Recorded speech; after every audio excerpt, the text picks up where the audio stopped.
To even imagine that Lovecraft wasn't nearly as mainstream back in the 2000s is kind of crazy, because now horror and Lovecraft have become pretty much inseparable. Almost everyone has heard of Lovecraftian horror or Cthulhu, and for good reason too. And there are some of us that particularly seek out this genre in films, because let's be honest, Lovecraftian horror films and shows just hit different. They're not so much about jump scares as they are about making you feel like a puny, insignificant human being consumed by forces you could probably never even imagine. Of course, we know the usual ones, like In the Mouth of Madness or Nicolas Cage's Color Out of Space, but today we're not talking about the ones we've all watched, the ones that barely scratch the surface of the brilliant work by Lovecraft. Today, we're going far, far deeper. We're going to take a look at 10 Lovecraftian gems across TV and movies that will absolutely tear your vision of reality apart. And guys, beware or you will drown. Now let's get started.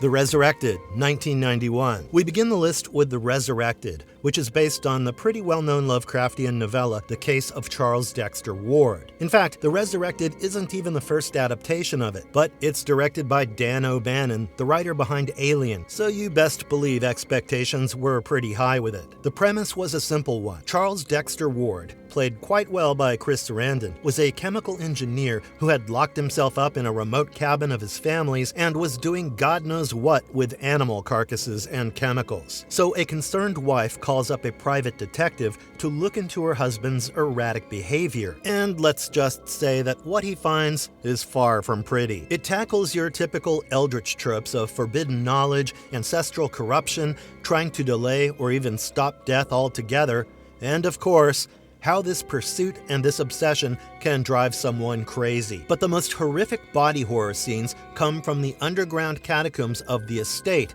where we get to see the deformed, half-melted, twisted victims of Charles's experiments and realize that it's always unassuming humans who pay the ultimate price. Now, I will say that this adaptation isn't necessarily the best. It has its moments, but it's overall a weaker one. But the practical effects are pretty decent, and it's definitely Chris's acting that sets it apart.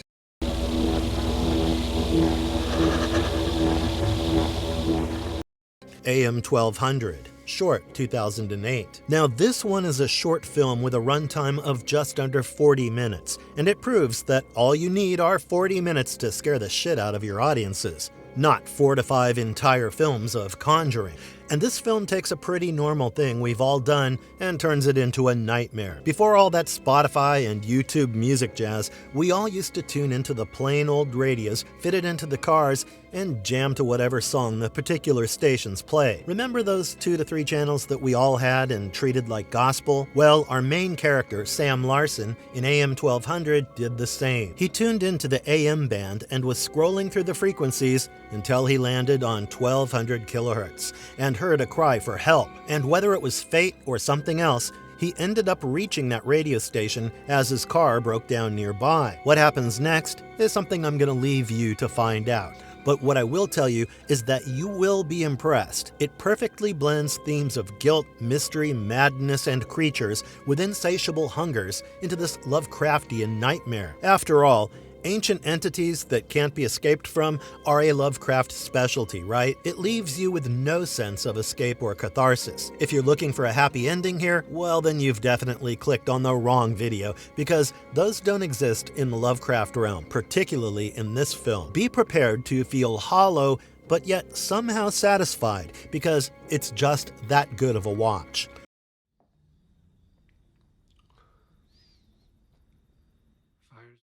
Chapelwaite, 2021.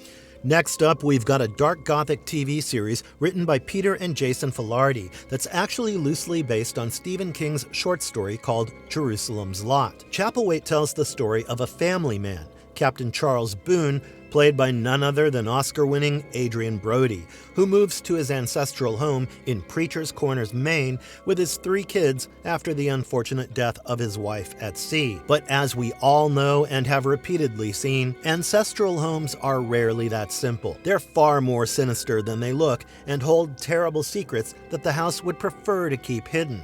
And that's exactly what happens here, as Charles realizes that his bloodline is tainted beyond imagination with far more ancient forces in play. Or should I say, plague. Watch the film and you'll get it, guys. Once again, the standout features involve creatures that resemble worms and generational madness.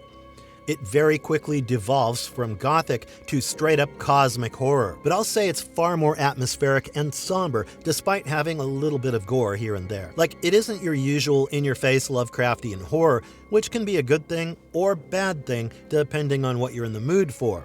But the show does drag on a bit near the end, and the pacing for sure could have been tighter. Unfortunately, plans for a second season never materialized. It is still worth a watch, no doubt, especially if you're tired of horror that makes you want to puke your guts out. And if you like Adrian Brody.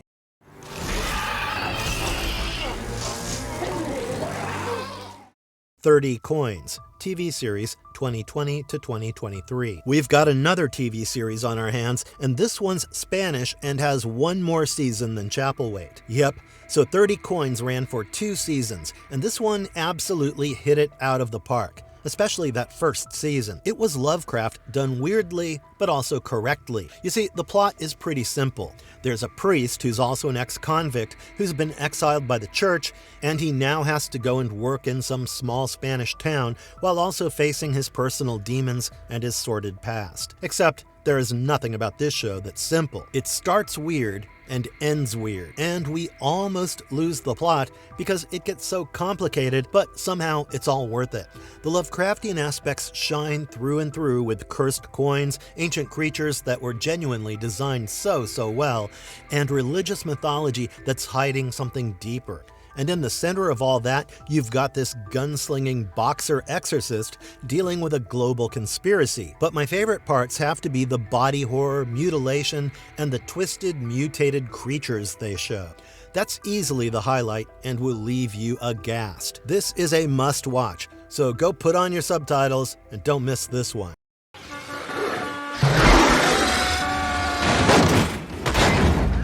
Lovecraft Country, TV series 2020. This one too is an adaptation based on Matt Ruff's novel of the same name, and I think this TV show sets itself apart from the rest by blending real-world scenarios with Lovecraftian horror.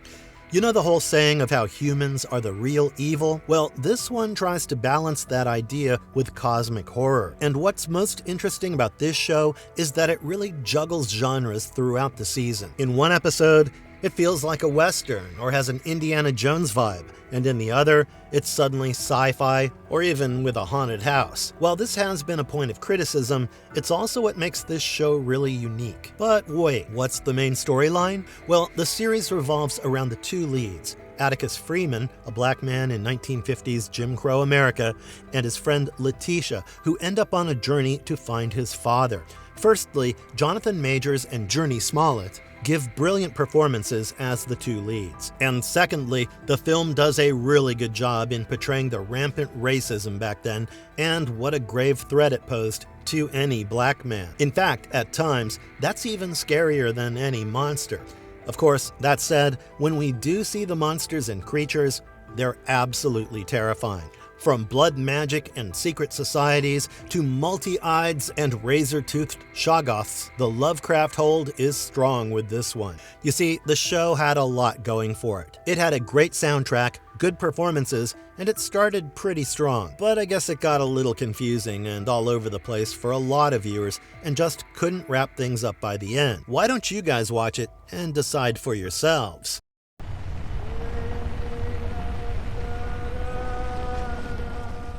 1899, 2022. Next up, if you loved the German series Dark, then 1899 might be quite high up your list, since the show is made by those very creators that have already wowed us. And this time, we're afloat at sea. The story is set in 1899, of course, and there's a steamship that has a whole bunch of Europeans from many walks of life immigrating to New York for a fresh start in life. But things quickly become quite mysterious when they find yet another migrant ship that had begun the voyage a few months back and was now empty, floating away on the vast seas. So what's Lovecraftian about this, right? Well, there are no elder gods or ancient creatures. No, this film takes a different approach and embraces Lovecraft in the tone and the atmosphere and the mystery of it all. The cosmic dread of something defying all logic and being beyond human comprehension and knowledge. That there are things way, way beyond our control. It's that feeling that this show captures, and it does it so well. You also have shifting geometries and secretive groups, but that emphasis on the human mind and its memories is even more haunting. And the ending, or rather the later reveal, is perhaps the most gut-wrenching, but I won't spoil it for you guys here. I should warn you though that the show got canceled after season 1, which is very, very disappointing because they had actually built up something really exciting and it felt like we were just getting started. Nonetheless, the show's atmosphere and vibe alone warrant a watch.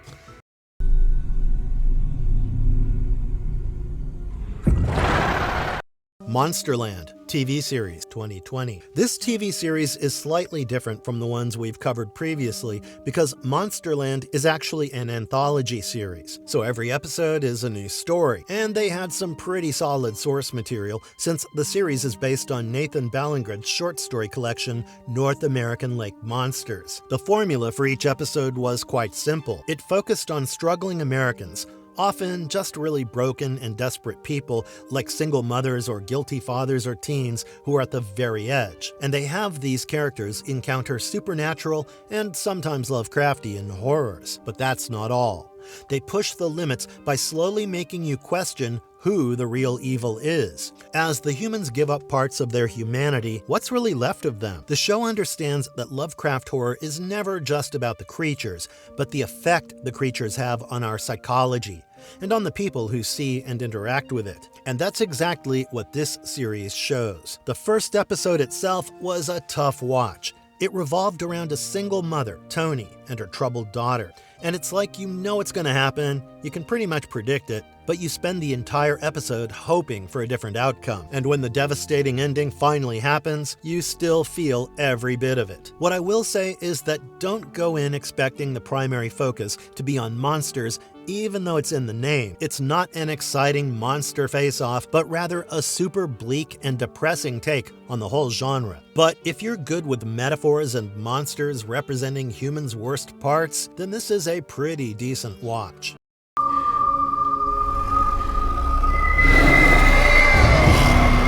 Tales from the Void TV series 2024. We've got another anthology series called Tales from the Void, but the twist with this one is that it's based on the infamous r/no-sleep Reddit community. And if I'm being honest, that was my biggest selling point because I can't tell you how many nights I've stayed up because it was simply impossible to sleep after reading even one story. I low-key almost believed the famous creepypasta of the Russian sleep experiment, only to find out it wasn't actually real, even though it felt like it. So Tales from the Void was right up my alley, as each episode of the anthology was a different story. They all started normally with ordinary people and situations, and then turned into your worst nightmare.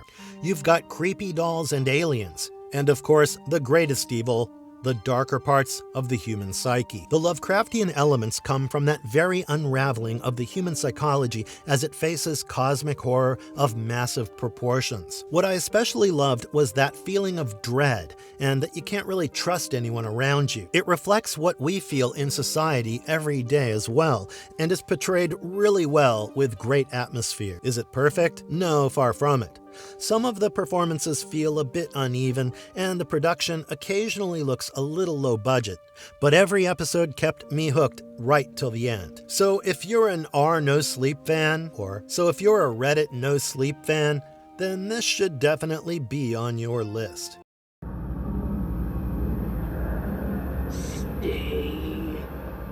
Archive 81 TV series 2022. With Archive 81, we're taking a whole new direction in exploring Lovecraftian horror, and it's none other than the found footage trope. The series is based on the podcast with the same name, and it follows an archivist, Dan, played by Mamadou Ache, who's hired by a company to examine and restore a collection of videotapes from back in 1994.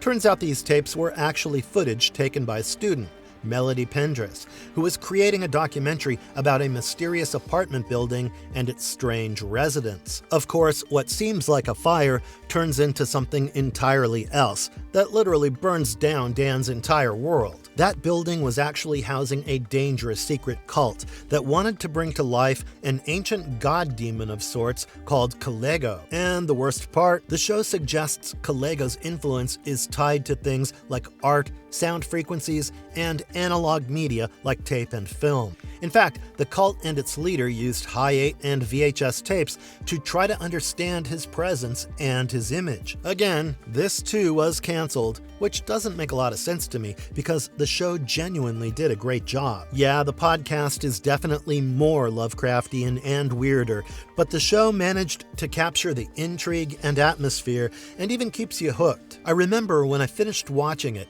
I felt weird and almost uncomfortable in my own apartment. So yeah, go watch the series and listen to the podcast too. Black Mountain Side, 2014. Finally, last but definitely not least, we've got the film Black Mountain Side on our list. Now, if you guys are a fan of The Thing, which is personally one of my favorite films, or even At the Mountains of Madness, then this one's definitely for you.